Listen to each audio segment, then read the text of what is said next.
को लेकर लिया गया है। कल मरकजी काबीना का अहम तरीन इजलास हुआ और उस अहम तरीन इजलास में एक बड़ा फैसला लिया गया है और मरकजी काबीना ने कल ओबीसीज के लिए ने अदर बैकवर्ड क्लासेस के लिए रिजर्वेशन के मंसूबे को मंजूरी दे दी है।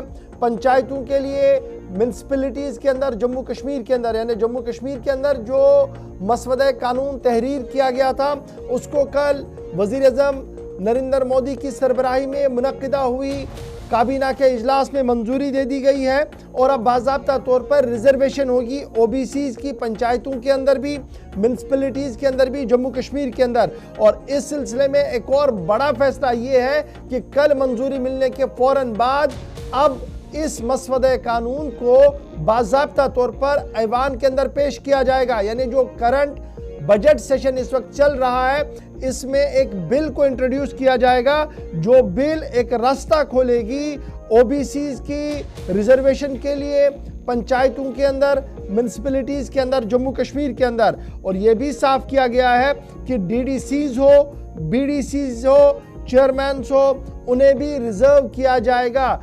इस जो हमारे ज़राया है उनका मानना है कि कमोबेश 1/3 ख़वातीन के लिए मुख्सस रिजर्व करने की बात रखी गई है। अब जम्मू कश्मीर के अंदर जो डीडीसीज थे, बीडीसीज थे, सरपंच थे, पंच थे, कॉरपोरेटर्स थे, काउंसलर्स थे, यूएलबी के अंदर, पंचायतों के अंदर, वहां पर बाज़ाब्ता तौर पर रिजर्वेशन के मंसूबे को कल पहली मंजूरी मिली है और अब उस मसवदे कानून को बाज़ाब्ता तौर पर पार्लियामेंट के अंदर पेश किया जाएगा, जिसके बाद लोकसभा और राज्यसभा के बाद मंजूरी के बाद जम्मू कश्मीर के अंदर इस कानून के निफाज को अमलाया जाएगा। अर्बन लोकल बॉडीज़ ने अपने 5 साल मुकम्मल कर लिए हैं। नवंबर दिसंबर के अंदर पंचायतों 9 जनवरी को अपना मियाद मुकम्मल कर चुकी है और अब इस वक्त जो है वो बीडीसीज या डीडीसीज ही काम कर रही है कुछ मकामात पर और डीडीसीज का मियाद भी मुकम्मल जो है वो 2026 जनवरी तक मुकम्मल होगा। लेकिन माना जा रहा है कि उससे पहले बड़े पैमाने पर कानून के अंदर तरमीम की जाएगी और जब ये मसवदा कानून तहरीर दिया जाएगा, पार्लियामेंट जो है वो पास करेंगे, उसके फ़ौरन बाद जो है यहाँ जो कमीशन है वो इसकी नोटिफिकेशन जारी करेगा कि कौन सी सीट रिजर्व है, कौन सी सीट कहां पर है। तो इस तरीके से एक बड़ा मामला जो है वो आगे बढ़ेगा। डीडीसी चेयरपर्सन किश्तवाड़ हमारे साथ इस वक्त ज्वाइन कर चुकी हैं। पूजा ठाकुर साहिबा हमारे साथ है।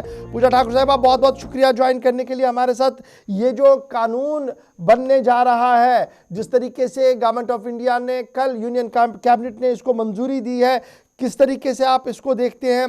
कितना अच्छा है ये, क्योंकि वुमेन रिजर्वेशन की भी बात रखी जा रही है, ओबीसीज की भी रिजर्वेशन की बात रखी जा रही है और कहा जा रहा है कि बाज़ाब्ता तौर पर अप्रूवल आने के बाद बड़े पैमाने पर इस कानून की इम्प्लीमेंटेशन जम्मू कश्मीर के अंदर होगी। शुक्रिया सबसे पहले गुलिस्तान चैनल का मुझे बुलाने के लिए। देखिए, जो आप अभी कह रहे हैं कि ओबीसीज और वुमेन रिजर्वेशन जो है, जो डीडीसीज बीडीसीज है, उनको भी दी जाएगी, तो मुझे लगता है कि एक अच्छा स्टेप है। बाकी लोगों को भी चांस मिलने का इसमें रहेगा कि जो लोग कहीं ना कहीं पीछे छूट जाते थे इस रिजर्वेशन के आने से, वो लोग भी जो है फ्रंट फुट पे आके जो है देश की सेवा भी करेंगे और अपने पंचायत की भी। तो एक अच्छा स्टेप है अगर ऐसा होता है तो। वुमेन रिजर्वेशन तो पहले भी थी हमारे पंचायत में, अगर उनको भी बढ़ाया जाएगा तो मुझे लगता है वुमेन एम्पावरमेंट जिस तरह का काम हम लोग कर रहे हैं, तो आने वाले समय में और भी वुमेन्स इस में जुड़ेंगी और अपना योगदान देगी सोसाइटी में। बहुत शुक्रिया पूजा ठाकुर साहिबा, वेलकम स्टेप है। इससे मज़ीद कुव्वत जो है वो मिलेगी, मज़ीद लोग जो है वो ज्वाइन करेंगे, मेन स्ट्रीम पॉलिटिक्स में आएंगे। शफीक मीर साहब जम्मू कश्मीर पंचायत कॉन्फ्रेंस के चेयरमैन है, हम इस वक्त हमारे साथ फ़ोन लाइन पर है। शफीक मीर साहब बहुत शुक्रिया जी ज्वाइन करने के लिए।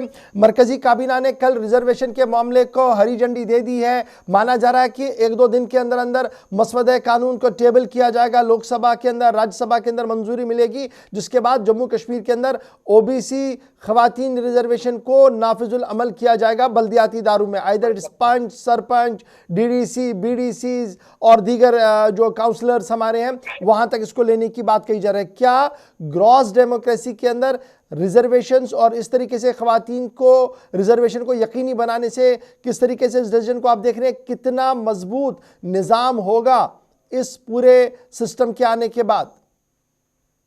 देखिए अशफाक साहब, जो गुज़िश्ता 3 सालों से हम देख रहे हैं कि जम्मू कश्मीर में जो भी कोई एक्टिविटी चल रही है, एम्पावरमेंट के नाम पर, डेवलपमेंट के नाम पर, लोगों को जो है गवर्नेंस देने के नाम पर, ये सब तमाशा जो है पंचायतों के नाम पर और लोकल बॉडीज के नाम पर ही चल रहा है।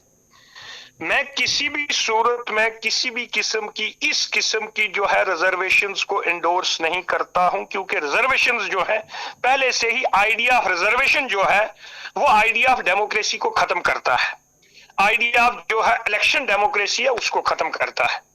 रहा एक सवाल, दूसरा सवाल यह है कि साहब आपको जो बेसिक काम करना था अपने टाइम पर, आपको चुनाव करवाने थे। आपको इतना कौन सा तूफान आ गया था कि चुनाव आपने जो है पीछे कर दिए, यहां पर जो है उस इंस्टीट्यूशन वो इंस्टीट्यूशन डिनाई कर दिया, जनरल कैटेगरी को भी, रिजर्व कैटेगरी को भी, किसी को भी। तो रिजर्वेशन के नाम पर अगर एक टाइम किलिंग एक्सरसाइज चल रही है तो आई डोंट एंडोर्स इट, और इसको मैं किसी तरीके से ये नहीं कहता हूं ये कोई इस किस्म की बात है कि जिसको हम एम्पावरमेंट का जो है वो ढोल यहां पर बजाएंगे। हमारे पास जम्मू कश्मीर के अंदर गुज़िश्ता 6 साल से 8 साल से हमारे असेंबली के चुनाव नहीं हुए हैं। हमारी गवर्नेंस की हालत देख लीजिए। अब अगर लोगों को रिजर्वेशन के आइडिया पर आप चाहते हो कि लोगों को आगे ले जाना, ओके गुड। मैं पूछना चाहता हूं कि जम्मू कश्मीर के अंदर जो हमारी ब्यूरोक्रेसी है, तो साहब फिर हमारी 60% ब्यूरोक्रेसी को अपॉइंट करो ना प्राइस पोस्टिंग्स पर। हमारे इजला के अंदर एसएसपी कितने हैं जम्मू कश्मीर के, हमारे इजला के अंदर डिप्टी कमिश्नर्स कितने हैं जम्मू कश्मीर के, हमारी सेक्रेटरीट के अंदर जो की पोस्ट हैं उन पर जम्मू कश्मीर के कितने अफसरान हैं।